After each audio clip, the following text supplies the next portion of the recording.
দিলেই তো বলে গেল না। এই জন্য লাগবে কি তিনটি গুণ দিয়ে দিয়েছে। অর্থাৎ একটি বিল্ডিং করতে যেমন ইট বালি সিমেন্ট লাগে, আমাদের এই দেহটা তৈরি করতে এই যে 24টা তত্ত্ব দেওয়া হয়েছে, এই 24টা তত্ত্ব কিন্তু কমপ্লিট হলো না। তাই কি লাগবে? সেখানে লাগবে তিনটা দ্বিগুণ দেওয়া আছে। আমি যে বলেছিলাম যে দেহ কতটা এই বিষয়টা হলো ওই যে তিনটা গুণ, সত্য রজতম গুণ তিনটা একসাথে রচিত আছে আমার এই দেহের মধ্যে। এবং এই তিনটা গুণ তাহলে কটা হলো? 27টা। এই 27টা তত্ত্ব দিয়ে দেহ কেন্দ্রটা তৈরি হয়েছে। এই দেহ কেন্দ্রটা যখন তৈরি হয়েছে, তাহলে এই তিনটা প্রভাব, সত্য রজতম গুণের যে প্রভাব, কোনটা প্রাধান্য বিস্তার করবে সেটা কিসের উপর নির্ভর করবে? সেটা নির্ভর করবে আমার দেহের মধ্যে ভাবের উপরে, চিন্তার উপরে এবং পূর্ব কর্মার্জিত যে ফলের উপর। এটা আমরা কি করে বুঝতে পারি? বুঝতে পারি এভাবে, একই মায়ের গর্ভের সন্তান আমরা যদি হয়ে থাকি, 3-4 জন যদি হয়ে থাকি, এক একজন এক এক বৈশিষ্ট্যের হয়। কেউ হয় সত্যগুণের অধিকারী, কেউ হয় সংসারের দিকের অধিকারী, মানে সংসার জীবনের জন্য বসেই, আবার কেউ হয়তো খারাপ দিকে করবে। একই মায়ের পিতা মাতার সন্তান হওয়া সত্ত্বেও আমাদের স্বভাব চরিত্র এক একজনে এক এক রকম। কেন? এটা হচ্ছে আমি মানে জন্মে যেই কর্মটা করে এসেছি সেই অনুযায়ী, সেই ফল অনুযায়ী আমার এই দেহ ক্ষেত্রের মধ্যে ভাবনাটা তৈরি করে দেওয়া হয়েছে। এবং এটা প্রকাশিত হয় কি করে? এইখানে যখন আমরা জন্ম নিয়েছি, ছোটবেলা থেকে এগুলো প্রকাশিত হয়, ছোটবেলা থেকে প্রকাশিত হয়। তাহলে সেটা তার কাজ করতে দিয়ে, তার চিন্তা চেতনা দিয়ে আমরা একই সাথে সন্তানদেরকে মানুষ করার জন্য একই গুরুর আশ্রমে দিয়েছি, একই শিক্ষকের কাছে দিয়েছি, একই পিতা মাতা পরামর্শ দিচ্ছি। একজনে শুনছে, একজনে শুনছে না, তাই না? তাহলে এখানেই পার্থক্য। কেন হচ্ছে এরকম? তার ভাবনার উপরে চিন্তা। এটা হলো দেহ ক্ষেত্র। এই দেহ ক্ষেত্রের মধ্যে তাহলে এই দেহ ক্ষেত্র তৈরি হলো, কিন্তু দেহ ক্ষেত্র তৈরি হওয়ার সাথে সাথে চলতে পেরেছে না। এটার মধ্যে কি দিয়েছে? এটার মধ্যে দিয়েছে প্রাণ, চিৎ কণা। সেই চিৎ কণাটা যতক্ষণ পর্যন্ত দেওয়া না হবে, ততক্ষণ পর্যন্ত এগুলোর উপরে অ্যাক্টিভিটি হবে না। এই চিৎ কণাটা যখন দেওয়া হয়েছে, তখনই আমার এই দেহটা প্রতিফলিত, সূর্য না হলে যেমন অন্ধকার দূরীভূত হয় না, কোনো প্রাণীর প্রাণ সঞ্চার হয় না, তদ্রূপ এই চিৎ কণাটা দেওয়ার সাথে দেওয়াটা অ্যাক্টিভ হয়ে গেছে। আমরা জানি, আমরা যখন এই পূজা পার্বণ করি, বিগ্রহ করি বা মূর্তি করি, আমরা সাথে সাথে পূজা করি। মূর্তি করার পরে সমস্ত সাজানোর পরে ঠাকুর কি করে? ব্রাহ্মণ কি করে? এটাতে প্রতিষ্ঠা করে, তাই না? মানে প্রাণ প্রতিষ্ঠা করে। যতক্ষণ পর্যন্ত প্রাণ প্রতিষ্ঠা উনি মন্ত্রের মাধ্যমে না করেন, ততক্ষণ তাকে আমরা পূজা করি না। একই সাথে আবার যখন আমার ওই সময়ক্ষণ শেষ হয়ে যায়, তখন উনি আবার কি করেন? এটাকে বিসর্জনের জন্য মন্ত্র দিয়ে ওনাকে বিসর্জন দিয়ে দেয়। ততক্ষণ পর্যন্ত আমার মনের মধ্যে একটা ভক্তি থাকে, শ্রদ্ধা থাকে, এবং আমরা মনে করি ভগবান ঠাকুরকে প্রণাম করি। কিন্তু যখনই এটা বিসর্জন মন্ত্র দিয়ে করা হয়, তারপরে আমাদের কাছে আগের মতো সে ভাবনাটা আসে না। তাহলে কি সময়ের জন্য এবং আমরা প্রাণ প্রতিষ্ঠা করি। ভগবান কি করেছেন? যে আমাদের দেহ ক্ষেত্রে যে প্রাণটা যখন প্রতিষ্ঠা করেন, তখন এটা অ্যাক্টিভ হয়ে যায়। তাহলে যখন অ্যাক্টিভ হয়েছে আমার প্রাণটা মাতৃগর্ভ থেকে, তারপরে আমরা কিন্তু কর্মগুলি শেষে কর্ম করছি। এই কর্মটা কি কর্ম করছে? এটা বিহিত কর্ম করছে না অবিহিত কর্ম করছে? এটা হলো আমাদের কর্মভূমির মূল বিষয়। এবং সেটাই সততার সাথে করছি না, মানে মিথ্যার সাথে করছি। তো এই বিষয়গুলো যখন আমাদের ফলাফলটা এখানেই আমরা পেতে পারি, এই পার্থিব জগতে। যেমন আমি যদি ছোটবেলায় ভালো লেখাপড়া না করতাম, তাহলে আজকে আমি এই পর্যন্ত আসতে পারতাম না। আবার যে লেখাপড়া করে সে তার একটা কাজ নির্ধারিত হয়ে গেছে, সে কি করে? মাঠে কাজ করে বা বিভিন্ন কাজ করে, এবং তার ফলটা সেই কর্মভূমিতে পাচ্ছে। তো এই আত্মাটা কি? এই চিত্তনাটা কি? এবং এটা যতক্ষণ আছে, আপনারা জানেন যে মোবাইলের মধ্যে একটা ব্যাটারি দেওয়া আছে, তাই না? একটা ছোট্ট ব্যাটারি দেওয়া আছে। এই ব্যাটারিটা যতক্ষণ আছে, ততক্ষণ মোবাইলটা চলছে। এই ব্যাটারি ছোট্ট একটা ব্যাটারি, দেখেন এটা কত পাওয়ার। এই ব্যাটারিটা যখন শেষ হয়ে যাবে, তখন এটা না আসবে ছবি, না আসবে কথা, কিছু লাগবে। এটা আবার চার্জ হয়, কিন্তু আমাদের দেহে কি চার্জ হয়? আমাদের যেই ব্যাটারি দিয়ে ছেড়ে দিয়েছে এই ব্যাটারি যখন শেষ হয়ে যাবে তখন আমাদের জীবনের দেখা তখনই নিভে যাবে, তাই না? তাহলে এই ব্যাটারিটা যতক্ষণ আছে এটা কিসের উপর, এটা লাইফটা কিসের উপর নির্ভর করবে? ব্যাটারিটা লাইফটা কিসের উপর নির্ভর করবে? লাইফটা নির্ভর করবে আপনার চিন্তা চেতনার উপর, কর্মের উপরে, আপনার ভাবনার উপর নির্ভর। আপনি দেখবেন অল্প বয়সে একজন লোক বুড়ো হয়ে গেছে, অল্প বয়সে তার রোগ ব্যাধি ধরে গেছে, তার মানেটা কি? মানুষের আয়ু ক্ষয় হয় কি করে, দেহ নষ্ট হয় কি করে, রোগ ব্যাধিতে ভোগে কি করে, এবং সংসারে জ্বালা যন্ত্রণা কি করে বৃদ্ধি পায়? যখন একটা লোক অসৎ পথে থাকে, অসৎ চিন্তা করে, খারাপ কাজ করে, আস্তে আস্তে তার দুশ্চিন্তা, তার শরীরটা কি হয়, ওই পচা দেহের মতো তৈরি হয়ে যায়। যেখানে আবর্জনা থাকে কি দুর্গন্ধ হয়েছে না, এই দেহটার মধ্যে যখন দুশ্চিন্তা, খারাপ কাজ করে, তখন এই দেহের মধ্যে তখন আস্তে আস্তে তার এই দেহটা ক্ষয় হইতে থাকে, তার খারাপ ভাবনায় তার শরীর নষ্ট হতে থাকে এবং রোগ ব্যাধি প্রবেশ করতে থাকে। তাহলে আমাদের এই যে চিত্তনাটা, এটা হলো যে প্রাণ, প্রাণ থেকে প্রাণের সৃষ্টি। এই প্রাণটা কোথা থেকে আসছে?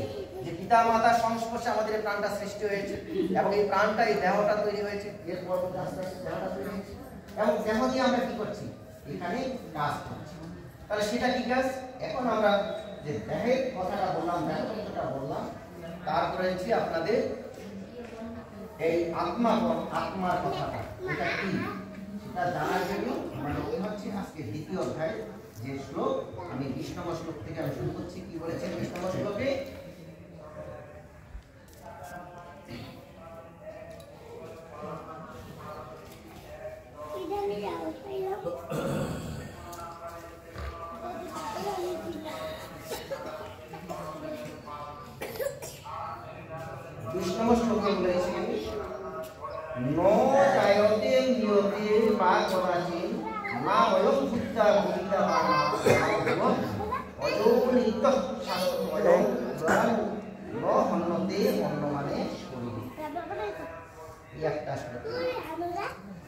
আত্মা কিন্তু জন্মেন না, আত্মা কিন্তু মরেন না, তিনি অন্যান্য বস্তুর মতো জন্মিয়া নিজেকে আবার প্রকাশ করেন না।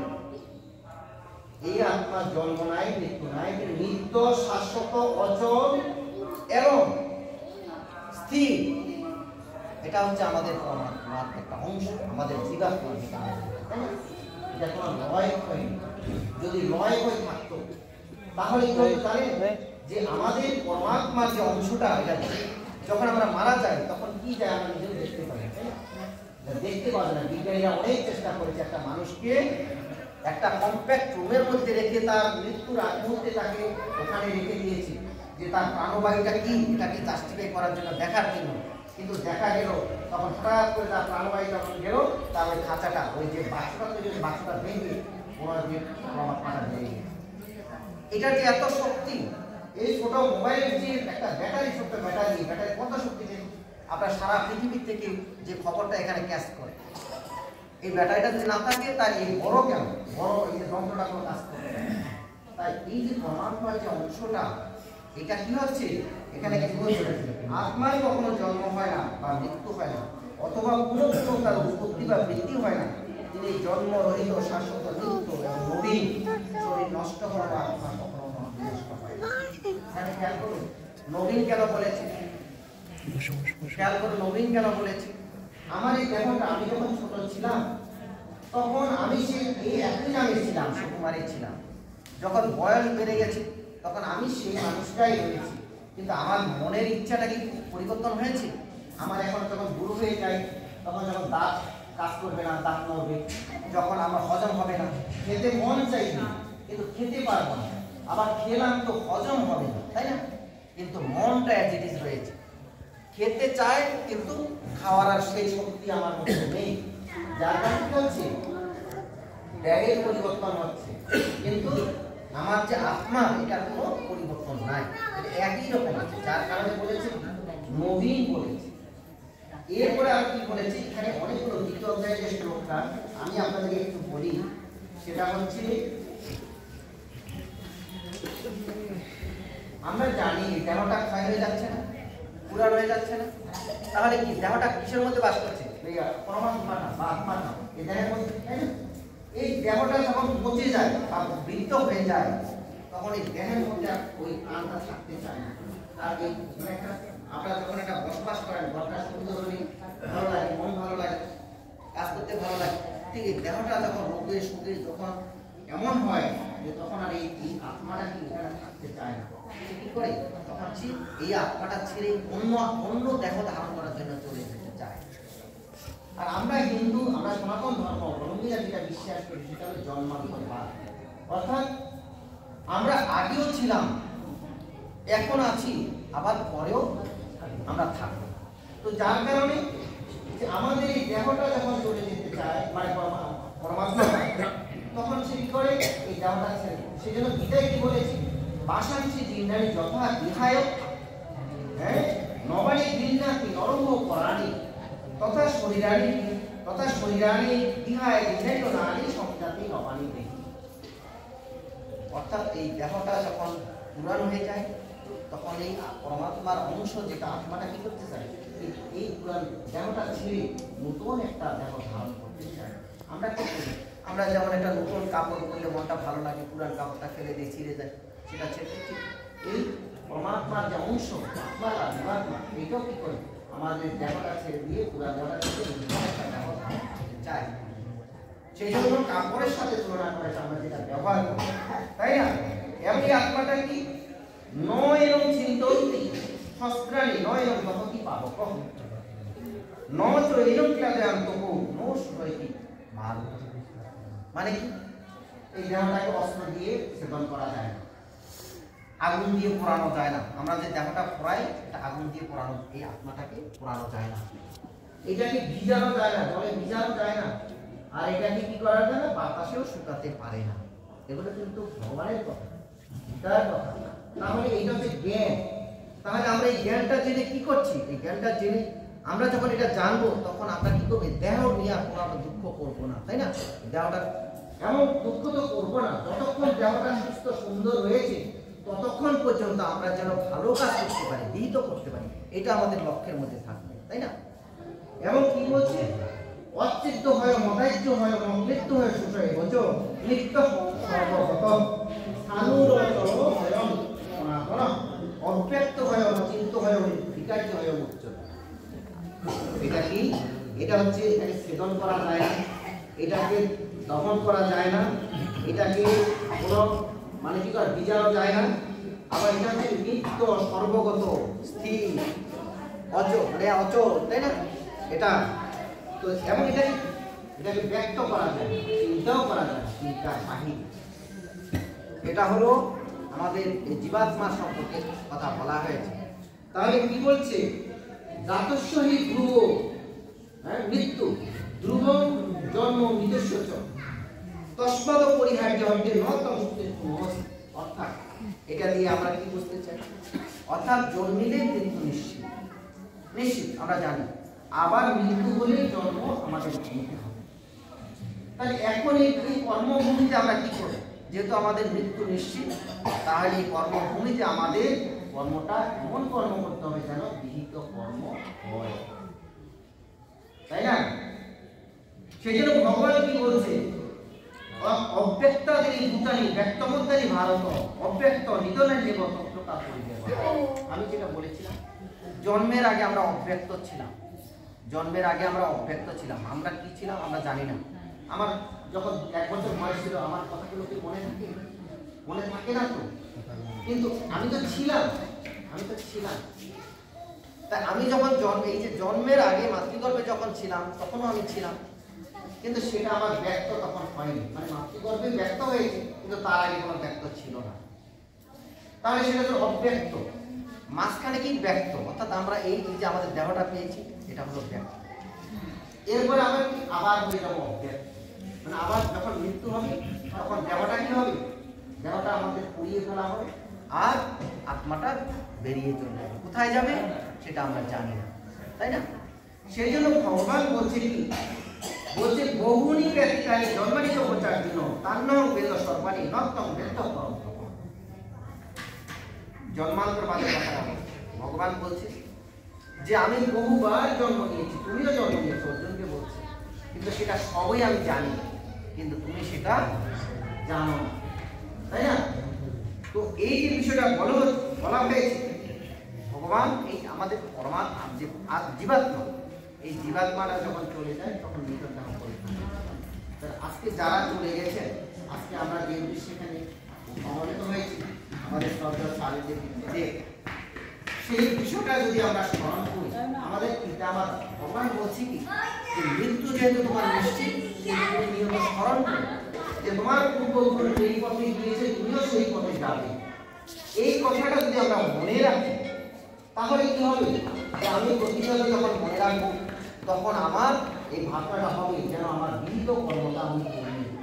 বিহিত কর্মটা করলে এই কর্মগুণে কি হবে, আমার পরবর্তী জীবনে আমার আরেকটি সেরকম দেহ আমি প্রাপ্ত হব। যেমন জড়ভরতের কথা আপনারা জানেন যে জড়ভরত কি করেছে, যে তিনি যখন জড়ভরত হিসাবে কেন তিনি নাম পেয়েছেন, তিনি যখন জানতেন পূর্ব জন্মের কাহিনী তিনি জানতেন, তিনি অনেক সাধক ছিলেন। তো তিনি এক সময় যখন ওই হরিণ শিশু পালতেন এক সময়, তাই না? তো হরিণ শিশু পালতে পালতে তখন তাকে রাজকাজে তাকে রাজা হিসেবে নিযুক্ত করেনি, যেহেতু তিনি বৈষয়িক ছিলেন না, তিনি এই সংসার সম্পর্কে উদাসীন ছিলেন। সেই জন্য রাজার পুত্র, বড় পুত্র রাজপুত্র হওয়া সত্ত্বেও তাকে কোনো রাজ্য শাসন ক্ষমতা দেওয়া হয়নি, এগুলো তাকে জড়ভরত হিসাবে রাখা হয়েছে। তখন তিনি যখন কি করেছেন, একদিন নদীতে স্নান করতে যাওয়ার সময় লেগেছেন একটা হরিণ শাবক, তাই না? যে বাড়ি তাড়া করার প্রেক্ষিতে ওই জন্ম দিয়েছে, মানে মারা গেছে, কিন্তু শাবকটা ছিল। আপনারা জানেন সবাই, সে হরিণ শাবকের কথা চিন্তা করতে করতে ছিল ওই জন্মে যখন মারা গিয়েছিলেন, পরবর্তী জন্মে কিন্তু হরিণ শাবক হিসাবে জন্ম নিয়েছে। এইটার থেকে আমরা মুক্তি পাওয়ার উপায় কি? মুক্তি পাওয়ার মূল উপায় হয়েছে ভগবান কি বলেছে, আমরা আবার পুনর্জন্ম হব। এই যে আমরা এখনো মরি, কখন মরবো সেটা জানি না, কিন্তু যদি আমরা জানি যে মরার পরে আমার দেহটা কোথায়, মানে আপনারা কোথায় যান, কি রূপ ধারণ করে, ভগবান বলে দিয়েছে। কি বলে দিয়েছে? জং জং বাপি স্মরণ ভাবং তেজতন্তে বলে বরং তং তমে বৈদিকুন্ত সদা ভাব। তুমি যেই যে ভাবনা নিয়ে মৃত্যুর সময় যেই যে ভাবনা নিয়ে আমি মারা যাব, সেই ভাবনা অনুযায়ী আমার পরবর্তী দেহটা তৈরি হবে, তাই না? সেরকম তৈরি হবে। তাহলে আমি কি ভাবনা করছি সারা জীবন, আমি কি ভাবছি প্রতিনিয়ত, আমি কি ভাবছি, তাহলে মৃত্যুর সময় যখন নতুন কিছু ভাবনা আসবে না, আমি সারা জীবন যে ভাবনাটা ভাবছি মৃত্যুর সময় তখন আর আমার দেহটা যখন কাজ করবে না, তখন আমার ভিতরে যে যে হৃৎপিণ্ডটা রয়েছে এই হৃৎপিণ্ডটা ঠিক করবে, ঠিক করবে।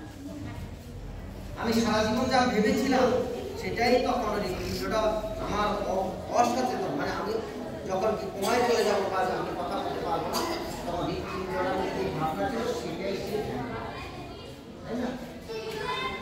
ভগবান এও বলে দিয়েছে তুমি যেটা ভাবো সেইভাবে জন্ম নিবে। কিন্তু অন্তকালে যে মানব স্মরণ মুক্তা ফলে বরং যোগ বয়াতি সমদ ভাব জাতি নাস্তত্র সংসার। কি বলেছে? অন্তকালে যদি আমাকে স্মরণ করতে করতে তুমি মারা যাও, তাহলে তুমি আমাকেই প্রাপ্ত হবে। তাহলে ভগবান কিন্তু গীতার জ্ঞানের যে কথাগুলো প্রত্যেকটা কথা কিন্তু বলে দিয়েছে। আমাদের এই কর্মভূমিতে আমরা কিভাবে কর্ম করবো, কিভাবে কর্ম করলে ভগবানের নৈকট্য লাভ করবো, তার ধামে পৌঁছতে পারবো, এই কথাগুলো কিন্তু বলে দিয়েছি। আমরা কিন্তু এই বিষয়গুলো কিন্তু কি করি না, আমরা এখন আমলে নেই না। কেন? যে আপনারা জানেন রাজা পরীক্ষিত জানতেন যে 7 দিন পরে তার মৃত্যু হবে, সেই জন্য তিনি কি করেছেন, তিনি গঙ্গা তীরে বসে তিনি ভাগবতীয় কথা শোনার জন্য যে সুখদেব গোস্বামীর কাছ থেকে তিনি তার জীবনটাকে ভগবত সেবায় নিযুক্ত করেছেন। কিন্তু আমরা কি জানি কখন আমার মৃত্যু হবে? জানি না। তাই আমি যদি জানি না, একটু পরে মারা যেতে পারি, আবার 10 দিন পরে মারা যেতে পারি, আবার 10 বছর পরেও মারা যেতে পারি। তাহলে যখন এটা আমার মনে স্মরণ হবে যে না আমি মারা যাবো, এখন আমার কি কর্ম করতে হবে? আমার প্রতিনিয়ত যদি আমি ভগবতীয় কর্মগুলো করি, যে কর্ম ভগবান বলছে যে তুমি যদি বিহিত কর্ম করো, তাহলে সংসারের যে তোমার প্রাপ্যতা সেটা কিন্তু কি হবে না, বঞ্চিত হবে না।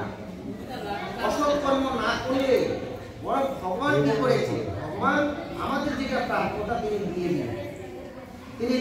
কিভাবে দিয়ে দিবেন সেটা বলেছে না? তিনি বলেছেন আমাকে যারা স্মরণ করে হ্যাঁ, অনন্যাস চিন্তন প্রমাণ ভক্ত প্রদর্শন, হ্যাঁ,